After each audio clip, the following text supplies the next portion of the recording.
Okay, karibu katika somo la 5, of course la 6, na katika somo hili tutaangalia kitu kinaitwa string. Of course iliyopita tuliangalia data type ya number, leo tunaangalia data type ya string. By the way, niliacha test nikasema ujaribu kuconvert hii 12 yenye string ingie kwenye iwe ni int. So kama umefanya hivi, heli kwako, manake ndio lilikuwa jibu sahihi. Ilikuwa ni kiasi cha kutumia hizi,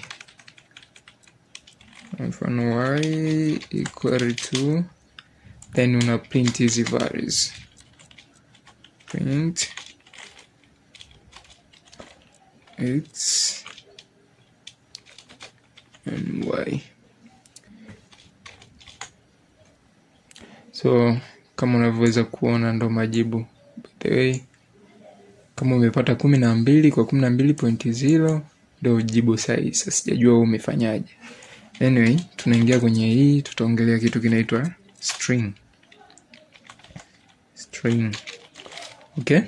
String ni nini? String ni value yoyote ambayo iko kwenye namna ya namba. Yaani kwenye namna ya maneno, maandishi.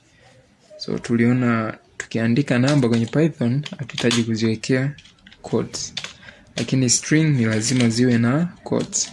So kwa lugha nyingine naweza kusema string ni value yoyote ambayo iko kwenye double quotes au kwenye single quote kama hivi. So hii ni string. Na yani ukikuta value ambayo yoyote ile iko kwenye hizi quote kama hivi au hivi, hii ndio string. Lakini hii ni namba kwa maana haiko kwenye quote yoyote. So tutaanza kucheza naye hizi string. So kwa mfano tuseme tuna variable inaitwa x. Hii x ina thamani ya hello. Okay, hello. So tukiangalia data type ya hii, tukisema print type ya x, tutagundua ni string. Okay, ni string. So maana yake value ambayo imezungukwa na quote, hiyo inakuwa ni string. Na value ambayo ni namba ambayo haina quotes, hiyo ni namba. Inaweza kuwa ni float, kuwa ni integer, kuwa ni complex. Lakini ukitaka kuandika string, hamna namna unaweza kuandika string kwenye Python usiweke hizi quote, maana yake ni kosa kubwa. Kiwani hii utapata error. Sawa? Zitakuwa ni errors kwa sababu hamna kitu kama hichi. Hata kama nitasema ni print hivi, bado itakuwa ni shida kwa sababu ili uandike string ni lazima either iweke single quote kama hivi au uweke double quotes kama hivi. Okay? Na pia kuna sheria zake. Unapoandika double quotes usimalize na single quote, kwa maana ni kosa. Yaani kwamba upande mmoja uwe na single quote, mwingine uwe na double, inakuwa sio. Kwa ukirun hapa utagundua ni errors. So ukitumia single basi na ukuweke single kama hivi. Ukitumia double quote weka double. Lakini kwa mfano tuseme nina neno labda linaitwa hello. Okay? Labda umeandikwa napenda kujifunza. Okay, tuandike hivi ndio ita make sense kidogo. Alisema. So unaposema labda alisema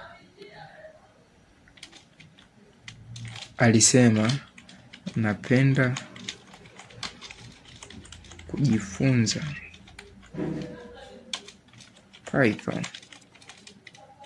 Maana yake hii ni kauli ambayo anaitoa mtu. Yaani unamwambia mtu kwamba alisema fulani. Sasa ili uweke ile alama kwamba nataka ni print, lakini pia hii alama ya kufunga na kufungua semi hiyo ita kwa Kiswahili. Haya maandishi kuonyesha kwamba ni mtu, ni nafsi ilikuwa inasema yaonekane wakati napo print, ni kwamba utatumia double quotes kwa nje, huku nje, lakini kukifika kwenye haya maneno tumia single, kwa maana Python itawahi kugundua kwamba okay, hizi single quotes na zenyewe ni sehemu ya value iliyopo, kwa maana yenyewe huwa ikiprint hizi quotes za mwanzoni ya hizi print. So tukiprint hapa utagundua imefanya vile vile kwamba alisema anapenda kujifunza Python. So utagundua ina single quotes zimetokeza huko. Lakini sio hivyo, ukitaka labda hii ya ndani ndio iwe na double quotes. So nje utaweka hii ya ndani, ukitaka iwe na double quotes maana yake nje utaweka single quotes. Huko nje itazungukwa na single quote. Anyway, sharibu kwanza hapa. Ngoja ni huko utaweka single, then na mwisho utaweka single. So ukirun utagundua imeweka hizi ishara za kufungua na kufunga semi. So alisema napenda kujifunza Python. So ili hizi uweze kuprint neno ambalo lina quote ndani yake, so itabidi uziandike hivi. Lakini pia tuseme unataka uandike maandishi ambayo ni zaidi ya line moja. Okay? Labda tuseme ni zaidi ya line moja, ambapo unaandika sentensi ndefu sana, sentensi ndefu ambayo ina maandishi mengi. Yaani sio maandishi ya hello nini sio nini. No, ni maandishi labda tuseme kwa mfano nataka andike hivi, ngoja ni copy. Okay? Labda tuseme nataka x iwe na thamani ya hizi maandishi hapa. So utagundua ya maandishi yako kwenye, kwanza niatolee hizi string ili tuelewane. So okay, haya maandishi ni hayako kwenye line moja. So amna namna unaweza kusema kwamba okay, niandike hivi then hapa mwisho niweke hivi. Ni kitu ambacho hakiwezekani. Ni kitu ambacho hakiwezekani. Ukilani utapata errors. So ili kuprint line zaidi ya moja, labda tuseme ni maandishi ni mengi sana kiasi kwamba yamekuwa ni kwenye line zaidi ya moja, utahitaji uweke hizi quotes 3. Tabu 3 unaziweka 1 2 3. Okay. Ukilani nadhani utaona imeprint vile vile. Okay. Unaweza kuprint line zaidi ya moja, ukaandika variable ya string kwenye line zaidi ya moja. So utakuwa unakumbuka wakati naongelea comment kwenye somo la kwanza, nilisema kwamba comment pia unaweza kaziweka hivi. So by the way, ukicopy ili nikuhakikishie kwamba ni salama, ukicopy ukaiweka hapa hivi, hii haitasomeka kwenye program, haiwezi kusoma hichi kitu, itakiacha kwa sababu haielewi kiko wapi. So sisi huwa tunatumia, kama una comment ambayo ni ndefu, unaweza ukaitumia ukaandika hivi ikatambulika kama nini, kama comment. Kwa mfano tukilani hapa, utaona okay, by the way hapa kuna shida, sikutakiwa kuacha space. Okay, tukilani tena utagundua imesoma hii line ya kwanza ambao ndio tumeambia hii print, lakini hii haijaigusa, imeachana nayo. So hii ni namna ya comment, lakini pia ni namna ambayo unaweza ukaweka variable ya string ambayo inaunganisha ina value ambazo zinaunganisha mstari zaidi ya mmoja. Okay? So kitu chengine kwenye string ambacho nataka tukione ni string ina methods zake. So kwa mfano hapa nimesema leo tutacheza na string na nafikiri itakuwa ni video ndefu kuliko zote nilizowahi kutengeneza. So kwa mfano tuseme tuna maneno kama hello Tanzania. Okay, print kabisa tuyaone. So sawa, yameonekana. So nataka nicheze na haya maneno. Kwa mfano nataka nione herufi character zinazounda sentensi hii hello Tanzania ziko ngapi. So naweza nikasema print len ya x. So utajiuliza hii len ni nini? Len maana yake ni length, yani urefu wa. Hii keyword ya len inatumika kuelezea urefu wa value iliyoko kwenye variable fulani. So ninaposema len x, maana yake nataka kujua hizi character, hizi silabi na nafasi na nini vilivyomo kwenye hii sentence ni vingapi. So nikija nikaprint hapa, utaona itaniambia 14. Lakini je, ziko 14 kweli? Ngoja tuhesabu. Okay, tunaanza kwenye Tanzania, tuanzie mwisho. 1 2 3 4 5 6 7 8. Hii space tunahesabu tuiache kwa 7. Kwa sasa hivi tuiache. So 9 10 11 12 13. Mbona ziko 13? Ndio, ziko 13. Ni kwa nini? Ni kwa sababu kompyuta inavyohesabu ni tofauti na sisi tunavyohesabu binadamu. Kompyuta yenyewe inahesabu kuanzia 0. Sawa Kwa hiyo ukikuta hizi ziko, yani ukihesabu hizi ziko, sisi tumehesabu ziko 13, lakini yenyewe imeprint 14. Na nimesema kompyuta inahesabu kuanzia 0. Yani baada ya kusema 1 2 3 4 5, yenyewe inaanza 0 1 2 3 4 5. So na ndicho kitu kinachotokea hapa. Na kitu kingine ambacho natakiwa uelewe, hata hii space hapa iliyobaki hapa inahesabiwa. Kwa maana kwamba kwa mfano si nimeacha space moja, nikiacha ya pili alafu tena nikalani hapa, utaona imeongezeka 15. Maana yake nimeongeza space 2. So labda tuseme tena nataka niongeze space nyingine. Okay, nataka niongeze space nyingine. So nikiongeza tena nikalani, utaona imeongeza, imekuwa 16. Umeelewa sasa? Kwa hata space yenyewe inafanyaje? Inahesabika. Ngoja tuirudishe space moja, afu tuendelee kuelewa kwamba inaleta 14. So inasema kwamba character zote zilizomo ziko jumla 14. So tuhesabu tena tuone, je kweli ni 14 tukihesabu na hii space 1 2 3 4 5 6 7 8 9 10 11 12 13 14. Ndio, ziko 14. Umeelewa sasa? Kwa hiyo hapa ndio kompyuta inahesabu kuanzia 0, lakini inachokifanya hapa ni kutuhesabia tu character waliomo kwenye wanaounda hii sentence, ambao ni ngapi? 14. So len maana yake inatumika kutuletea urefu wa value, yani zile character zinazounda hiyo value yenyewe.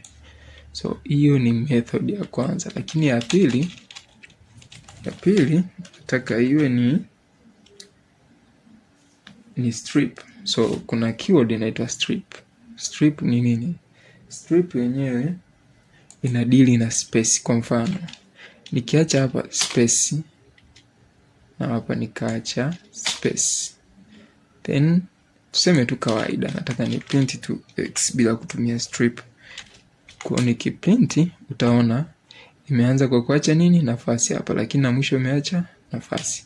So ili kuondoa makosa kama haya ndio inakuja keyword inaitwa strip. So utaandika x okay dot strip. Okay, naona. So tukilani hapa nadhani unaweza kuona imetoa hii space iliyokuwa huku nyuma na huku mbele ikazirudisha zilivyokuwa. So hii inatusaidia kuondoa nafasi inahitajika mwanzo wa sentensi na mwisho wa sentensi. Tunatumia keyword inaitwa strip. Okay? Ndani keyword sasa zitakuwa nyingi, na kwenye string zipo nyingi. Sitaongelea zote, tutaongelea baadhi, lakini nyingine tutaendelea kuzielewa kadri tunavyoenda mbele. Lakini keyword nyingine inaitwa lower. So kwa mfano tuseme haya maandishi haya nimeyafanya hivi. Labda tuseme hii Tanzania nimeandika kwa herufi kubwa. Tanzania. So hii Tanzania sitaki iwe na herufi kubwa, nataka iwe na herufi ndogo. So nitatumia keyword inaitwa lower. Okay? So lower ni kilani hapa. Nadhani utaona imebadilisha zote, zimekuwa na herufi ndogo. Hata hii ambayo ilikuwa imeanza na herufi kubwa, ilikuwa imeanza na herufi kubwa na yenyewe imekuwa herufi ndogo.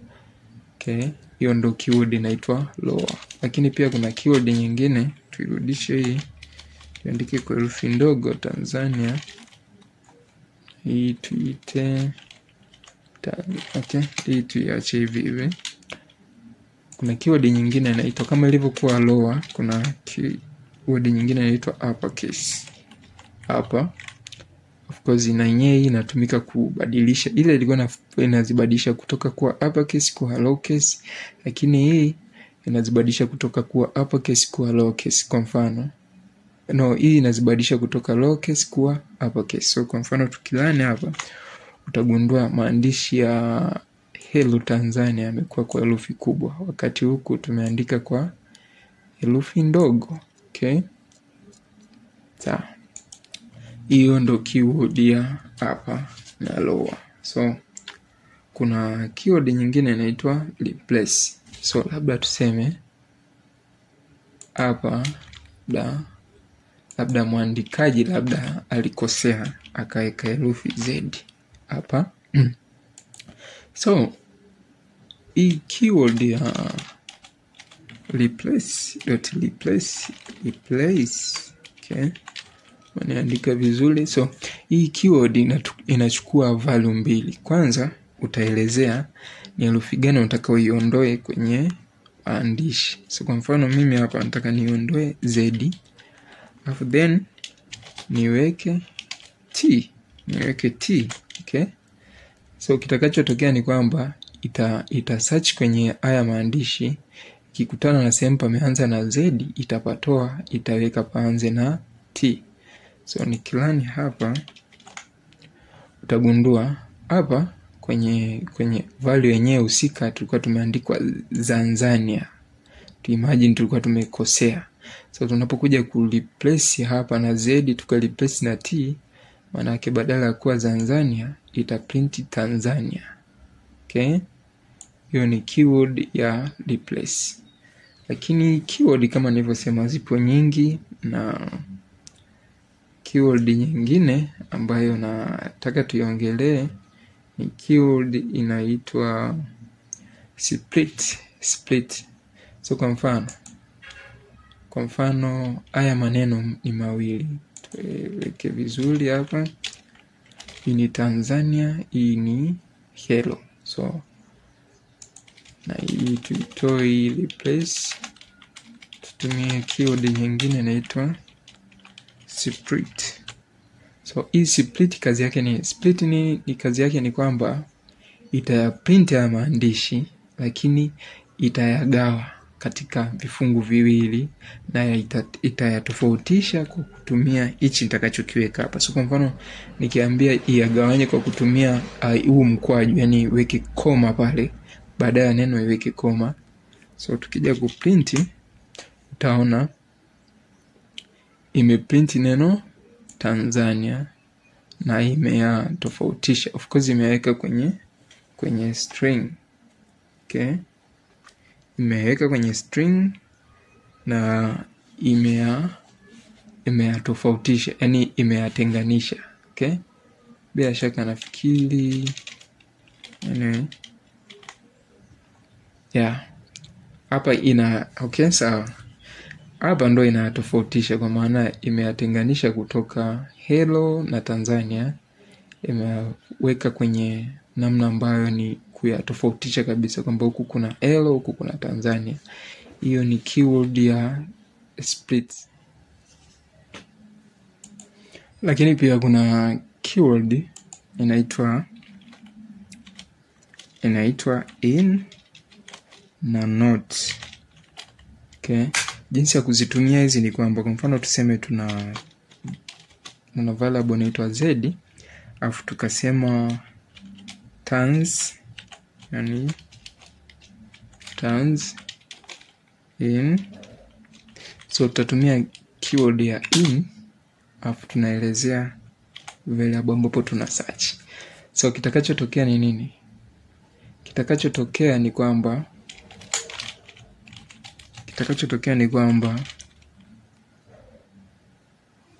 kama kwenye variable x kuna neno linaanzia na tans, basi z itatupa majibu. Kama alipo itasema true, kama alipo itasema false.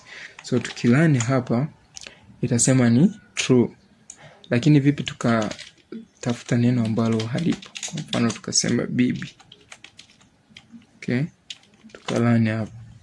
Utagundua inasema false kwa sababu neno bibi alipo. So labda tuseme tunataka tucheki kwamba kama neno bibi tutumie not. So kitakachotokea hapa ni kwamba not, sababu not na in zinatumika kwa pamoja, isipokuwa in inaweza kutumika peke yake.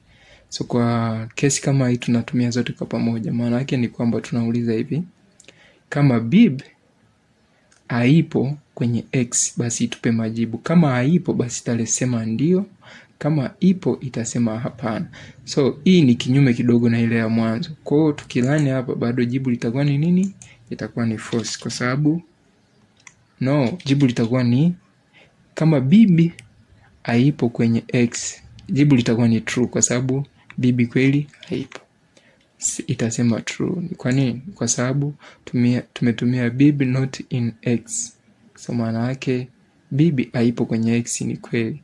Lakini tukiondoa hii not tukatumia bibi in x, maana yake tutakuwa tunamuuliza je, tutakuwa tunamwambia bibi ipo kwenye x?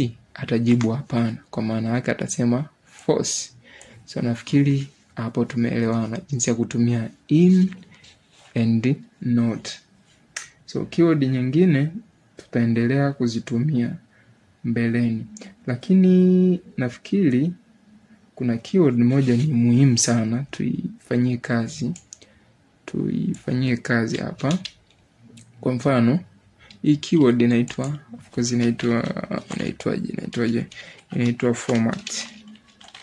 format. Sawa So tuchukulie kwa mfano hii, au tubadilishe ujumbe ulioko hapa. Tuseme labda Juma ana umri wa miaka. Okay. Hapa tunaacha space. So umri tunataka tu save kwenye kitu kinaitwa variable nyingine hapa. Tuite age. Alafu age tuweke umri wa Juma ambao ana miaka 20. Sawa So tunataka umri wa Juma uonekane hapa. Okay? Kuna njia nyingi za kufanya hivyo, lakini njia ambayo ni nzuri zaidi na ambayo napendekeza ni kwamba unaweza ukafanya hivi. Kwa mfano ukasema variable z ni sawa na tuseme hivi. So hapa tutaweka mabano, alama ya mabano, maana yake tutamaanisha kuna kitu kinakuja kuongezeka hapo. So tutaweka haya mabano. So tukija kwenye kuprint tutasema print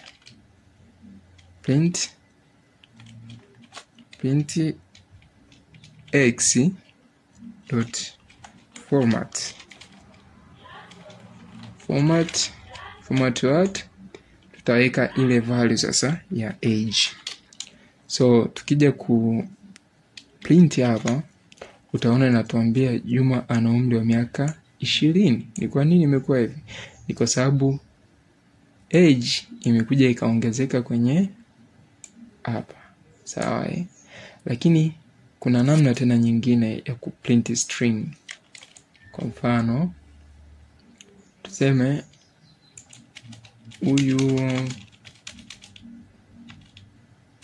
labda tuseme Juma anaishi, alafu hii tukaweka labda sehemu ambapo anaishi Juma, tuseme ni Dodoma.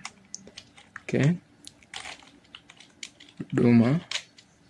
So tukitaka tu print bila kutumia hii format, tutasema hivi x plus a.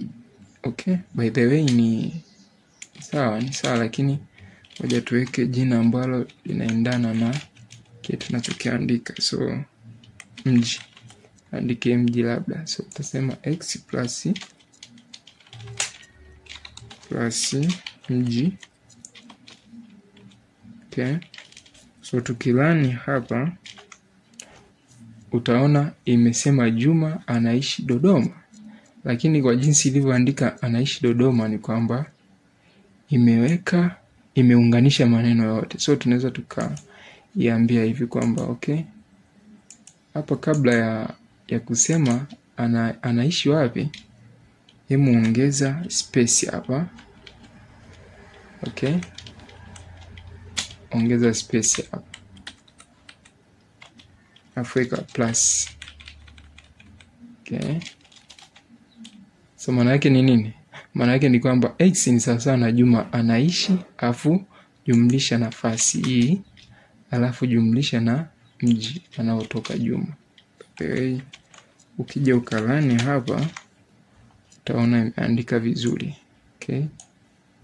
Hiyo ndo namna unaweza ukacheza na string. So nataka katika somo hili tuishie hapa, lakini nataka uzifanyie kazi vitu vyote ambavyo keyword zote nilizokuonyesha. Sana ukianza na keyword ya sana napendekeza utumie keyword ya format. Of course inaitwa format. Na uzuri wa format ni kwamba, kwa mfano kabla sijamaliza niache nimekuelezea hili. Kwa mfano seme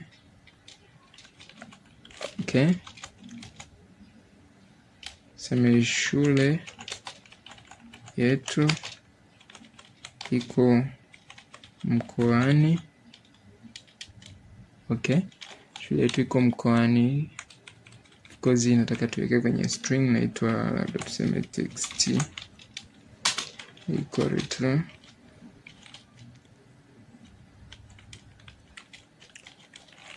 shule yetu iko mkoani, afu hapa tukaacha mabano kwa maana kuna values zitaongezeka, alafu hapa chini tukaelezea mkoa iliopo hiyo shule. Tuseme mkoa iko tu Dodoma. Lakini sio hivyo tu, labda tukasema tuseme hivi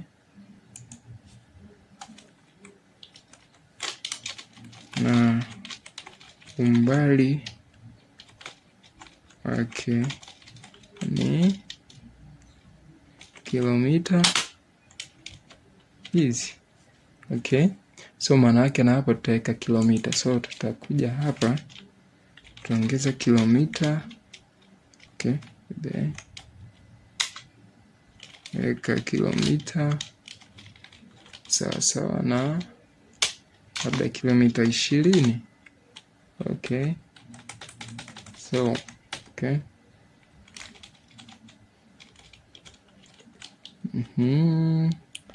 Sawa, tukitaka kuprint sasa, kwa maana tunachotaka kuprint ni kwamba shule yetu iko mkoani, hapa tuweke mkoa na umbali wake ni kilomita, na hapa tuweke. So kwa kutumia keyword ya format tunaweza tukaandika hivi print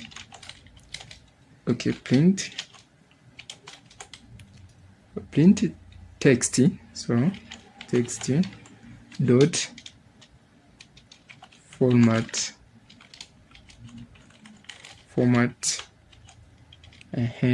Hapa sasa tutapitisha mkoa. Tutaanza na mkoa. Okay. Then itafuata kilomita. So tukija tuka print hapa, bila shaka kuna shida wapi. Okay, kosea keyword. Okay, yeah. Utaona imetuambia shule yetu iko mkoani Dodoma na umbali wake ni kilomita 20. So utagundua kwamba hapa kwenye haya mabano imewekapo mkoa, lakini kwenye kilomita imekuja ikaijaza pia. So hiyo ni format keyword. So nataka ucheze nazo, yani najua kuna ideas zinakuja kichwani mwako, so unaweza ukazifanyia kazi kwa kuhusisha na hizi keyword nilizokuonyesha hapa na mbinu nilizozitumia zote. Alafu tukutane kwenye video inayofuata. Kwa leo nafikiri tuishie hapa. Okay. Karibu na tuendelee kujifunza.